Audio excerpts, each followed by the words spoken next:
Hello. I'm going to speak about an election a little over a week ago in Saxony-Anhalt. That's Sachsen-Anhalt in German.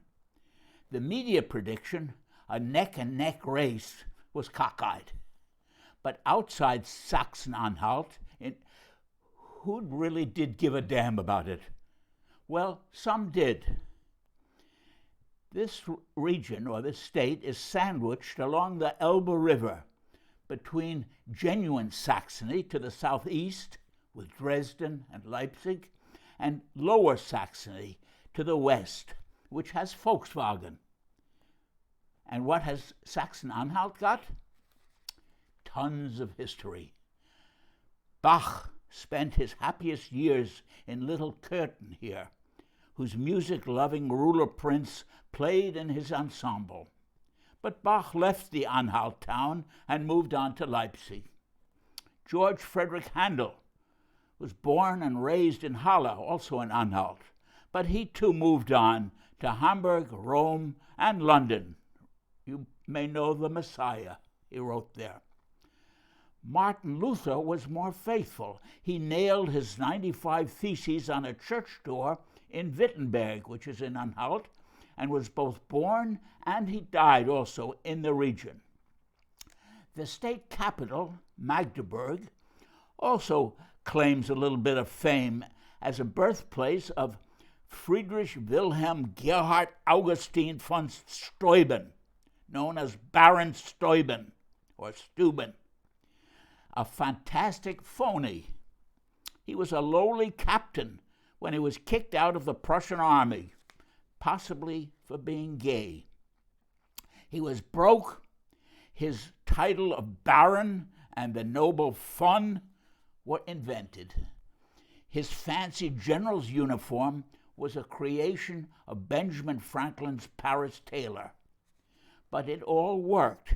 George Washington was glad to have one of Frederick the Great's officers build up a disciplined army at Valley Forge and help win the Revolution. And Magdeburg boasts a fine statue of Steuben. As old as Charlemagne, its founder, Magdeburg is proud of another man who was mayor but loved to try his hand at other pursuits, quite different ones from those of New York's present governor. In 1654, he pumped all the air out of two large copper hemispheres, fit together to prove the strength of atmospheric pressure. It proved so powerful that two teams of horses could not defy the vacuum and pull the two apart. Once air was allowed back in, they fell apart immediately. Two strong sides were at play again 11 days ago in the elections. No matter how the other political horses had strained, they could not break the double bind of the two, invulnerable despite their differences. 6 parties were in the running. There was hot air in abundance, but those two kept their tight grip. Unlike 1654, both good and bad news was involved. It was good for Saxony-Anhalt's premier for 10 years, Rainer Haseloff, who's 67, a serious-looking senior whose down-to-earth manner resembled that of another East German from the same Christian party, Angela Merkel. As with father or mother figures in other states, his personal popularity helped him win a 3rd straight victory. But the 37% tally for his CDU, that's the Christians, a fat 7.3% increase over its result 5 years ago, and amazingly high with 6 parties in the race, was based on more than just fatherliness. Repeated predictions that the rabid, almost openly fascist Alternative for Germany, that's AfD, might win out was simply too frightening for many East Germans.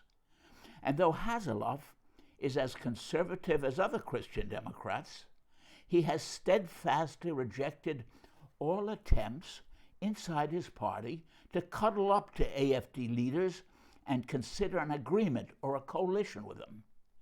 A widespread fear of the far right was decisive this time.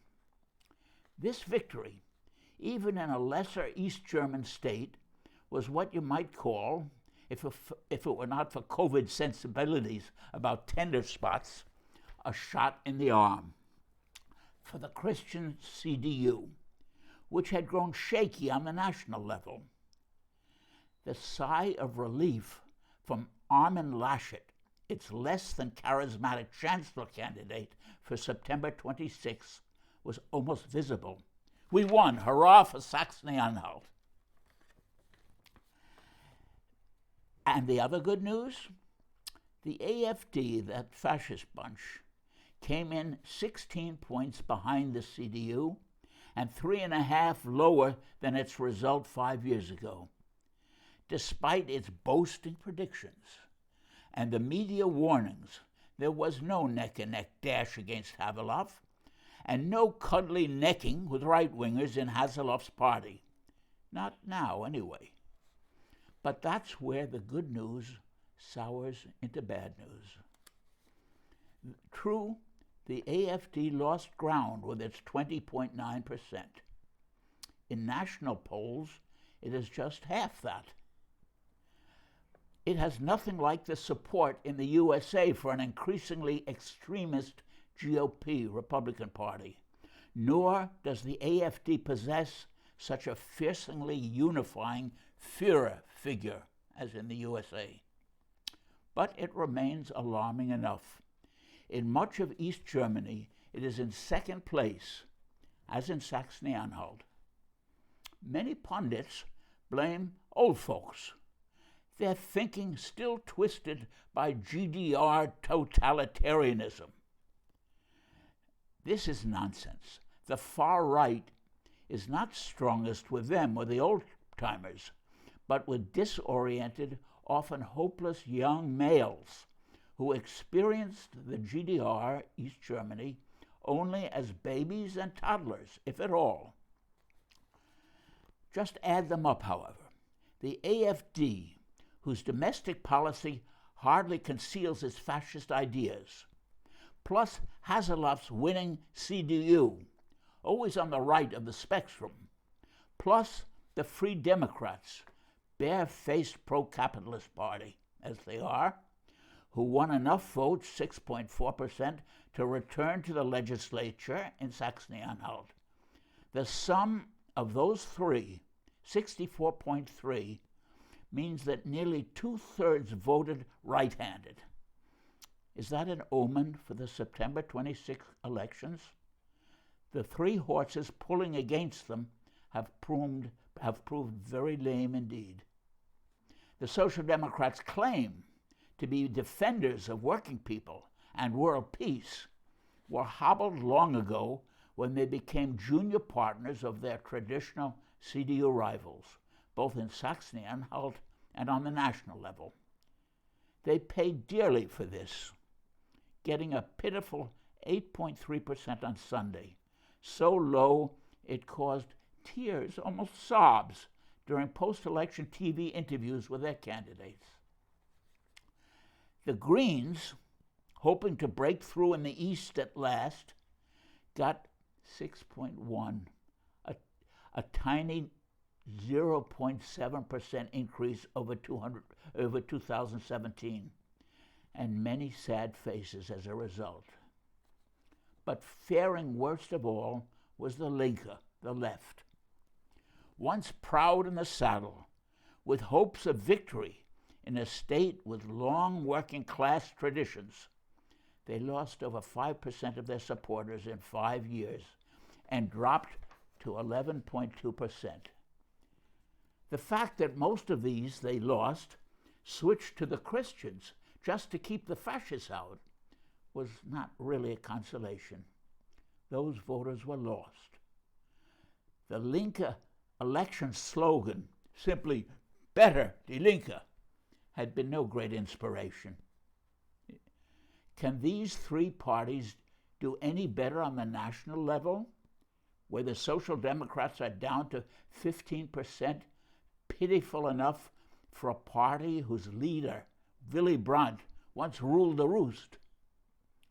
Their current chancellor candidate, Olaf Scholz, 62, now vice chancellor and finance minister, puts up a brave front, but he faces two very smelly scandals. A big financial services provider called Wirecard, high in the German charts, with ties to many countless enterprises, proved phonier than Baron von Steuben. A London journalist lets the mayor in. Its debts were huge, its assets at the vacuum level of Magdeburg's hemispheres. Some board members got arrested, but the biggest fish disappeared, and so did 1.9 billion euros. The office of Scholz, the main watchdog to prevent such shenanigans, was somehow dozing. Scholz seems to have memory problems as well. When the super-wealthy Warburg Bank got caught defrauding the government in a billion-level tax ripoff, it called for help from the mayor of Hamburg, site of its main office. The mayor denied any connection until the banker testified in court. Then he had to admit, trying to look very innocent, that if there was indeed such a call, he had no concrete memory of the content and had never exercised any influence in the tax matter. But after more beans were spilled, he finally did recall, yes, he had indeed met 3 times with the banker and given him tips per telephone. In the end, the debt to the taxpayer went unpaid. Warburg remained unscathed, and Olaf Scholz, who was then the mayor of Hamburg, is now the Social Democratic candidate for the job of chancellor. Who else wants the job? A major contender is the candidate of the Ecology Party, the Greens, Annalena Baerbock, young-looking at 40, vivacious, still displaying, like her party, a whiff of its left-leaning, untraditional feminist past. In contrast with elderly establishment gentlemen, the Greens had soared amazingly in national polls, even overtaking the Christians on some days. Baerbock was given a fighting chance to replace the retiring Angela Merkel, that other daughter of East Germany. Then her opponents found flies in the ointment. Stupid remarks by a few misogynists hardly registered, but then even small blots in the squeaky clean background expected of a Green candidate hit hard. Her official vita included more credits, both academic and organizational, than fitted the facts. In my brief compressed resume, she said, I unintentionally offered impressions I had not wished to create. That was crappy. In her income report to the Bundestag, she had also neglected to mention 25,000 euros paid her by her own party. Yes, there should have been a more careful checkup. We have learned a lesson, she noted ruefully. Minor matters, but they weakened her odds, already hit by the poor showing in Saxony-Anhalt. But then more crucial matters intruded. For reasons possibly affected by big, lucrative trade deals, some German leaders have not joined so fervently in the growing denunciations aimed belligerently at Russia and China. At times, even Merkel dared to defy the commanding voices from the Pentagon, from NATO headquarters in Brussels, and almost all the media marionettes. Now, the CDU candidate, Armin Laschet, has dared to call demonizing Vladimir Putin is not a political policy, but rather an alibi for the absence of one. He criticized marketable anti-Putin populism and, while disapproving Russian politics, said it was necessary, quote, to imagine oneself in the thinking of one's conversation partner if one wishes to engage in foreign policy relations. This seems also to have been the line of Biden in his meeting with Putin just recently. That was after I wrote this commentary. Such unusual remarks were balanced enough, and they were not hateful enough. They were balanced enough to anger, even enrage, the bellicose elements known as the Atlanticists because of their ties to America. And among the angriest, smart Alex, were leaders of the Greens like Annalena Baerbock. Aside from ecology demands, such as higher gas prices and lower speed limits, which angered those forced to drive to work, and tainted by agreements with big business, who should not be too heavily overtaxed, as they said. A main line of Greens like Baerbock has long been that a tougher German stance toward Russia and China should be a priority. While demanding an increase on pressure on Russia to counteract tanks Russia deployed on its own territory, she finds nary a word about NATO maneuvers along Russian coasts and frontiers, which are far distant from German or American borders. Is one CDU Christian wing feeling pressure from the voters, doing some rethinking and leaning further toward détente, while the other goes all out to build up and train aggressive modern military forces?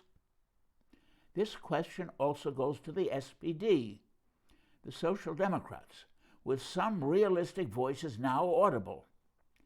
Even in the Greens, pressure from their old guard is pushing against modern killers like armed drones. At their latest conference, the pro-drone leadership won, but only by a very slim margin of 347 to 343 delegates. At times, it almost seemed like a subtle tug of war. But what about the Linke, the left? Despite arguments within its ranks about Putin, about using the Bundeswehr abroad, on allying with the SPD or the Greens, or rejecting any such ties, which are now out of reach anyway, its anti-war stand was never influenced by pressures from automakers, agricultural monopolies, banks, or greedy investors, and most certainly not from armament giants like Krupp or Rheinmetall. Unlike these others, it gets not a cent from any of these forces. All its policies, even those debated among its members, were related to the interests of working people, children, pensioners, and to opposing every activity by neo-Nazis. Sometimes Greens, Social Democrats, even CDUers joined in, but the Linke was certainly the most consistent. With post-corona threats to peace internationally and to freedom domestically demanding militant fights on many issues, their voices, votes, and actions of the Linke will be urgently needed. But despite very promising signs at their February Congress, they have largely failed to meet this challenge, I'm afraid to say. Some members are indeed waging a courageous battle against soaring rents in the city-state of Berlin, working to collect 225,000 signatures. 175,000 are needed as approved ones, in order to achieve a confiscation referendum, which is truly scaring the rent-scrounging fat cats who own so many apartments, flats in Berlin. but on the national political scene, they have largely disappeared. A hostile media plays its part, but the Linke have consumed themselves in inner controversy, disputes about imaginary future coalitions, refugees, and immigration, about a loss of contact with working people as opposed to higher educated minorities, most recently about identity groups and friction with two of its best-known party personalities and most forceful orators, Sarah Wagenknecht and her husband, Oscar Lafontaine. Are they to blame for splitting and weakening the party, or are they still a force for militancy? Would Sarah win or lose votes in her state of North Rhine-Westphalia? Should she be expelled because of damaging criticism? These questions have distracted far too many in the party from all the fights which need to be fought. Such quarrels have already gained life and death proportions. The Linke has not only lost calamitously in Saxony-Anhalt, but in the national polls, it has dropped from a year-long position of about 9 to 11% down to its current 6 to 7% level. If it drops further, below the 5% needed to maintain its presence in the Bundestag, it will have basically carved itself into political impotence. I hope my next Berlin Bulletin can report a change for the better. It is so necessary. And now, here's a note on a very different, sad in a way, but more natural loss. On May 23rd, old Josef Almudevar, 101 years old, passed away, ending one of the most heroic, dramatic, and tragic episodes in all history. He was the last survivor of the International Brigades, which included about 40,000 brave, devoted men and women from some 50 countries who fought fascism in Spain in a vain battle to stop Hitler, Mussolini, and their vassal Francisco Franco from destroying a democratic, progressive republic and testing weapons and tactics for the world war they were preparing for. 5 years ago, I was privileged to get to know Josef, a jolly old fellow, friendly, alert, and clear, when our various remembrance groups toured sites of the brigade story. He stressed to the end that the war was not a civil war, but an international conflict in which Spain was defeated because of the betrayal by governments, especially those of Britain, France, and even the USA. Roosevelt, despite his sympathies, bowed to the pressures of the racist South and the pro-fascist cardinals and archbishops of the Catholic Church, and let American corporations ship trucks and fuel only to the fascists. The only two countries which came to the aid of Spain, saving Madrid in 1936 and enabling it to hold out for 2.5 brutal years, were distant Mexico and the Soviet Union. To the end of his days, Josef remained a convinced communist. He is survived by his older brother, now 103, who also fought for the Republic, but not in the interbrigades, which included many Spanish soldiers like Josef. That great tradition embodied by the two brothers, internationalism, battling fascism, personal commitment, remain as relevant and urgently necessary today as ever. That was his message. Thank you.